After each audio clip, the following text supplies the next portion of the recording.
one of the decisions they have to make. The Vancouver Canucks and Andrei Kuzmenko, they won the sweepstakes this offseason for the Russian winger, and boy, has it ever paid off for them. Almost a point per game player, a guy who on his ELC is more or less matching what JT Miller is doing. Well, actually, no, he is exactly matching what JT Miller's doing, and JT Miller got a nice big extension earlier this season. It's a fascinating look, and quite frankly, could show their decision with Kuzmenko the real direction that they're going to take this thing, because he is still, he's middle-aged, 25, middle-aged in terms of NHL, that is.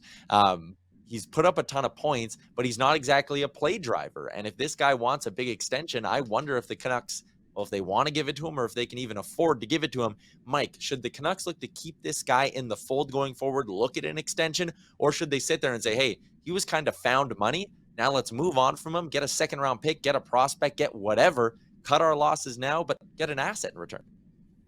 I think it all depends on the comfortability of term. And if I'm Patrick Alvin, because he's the general manager, not Jim Rutherford, I wouldn't want to go more than 1 year with Kuzmenko, because you look at how desperately the Canucks have wanted to shed cap space. Can they really tie themselves up to a property in Kuzmenko that they're still unsure of what that player could be, especially, like you say, like he's very opportunistic in how he scores. He's not a big driver with the puck.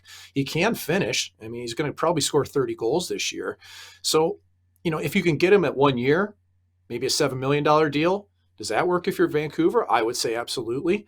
But if you go any longer in that with term, it seems counterintuitive to what Rutherford and crew is trying to do, and that's free up cap space and not get committed to long-term contracts on questionable players, because you just don't know. So it's a tough call. If they're not going to go long-term, I think you have to move them, because to me, Kuzmenko, you're probably going to be 4 years, 5.5. I don't know. Maybe he gets a little bit higher than that on the open market for longer term. But don't you think Vancouver's going to have to make that decision, Tyler, that it's just purely what they're comfortable with and how long they want to keep him for?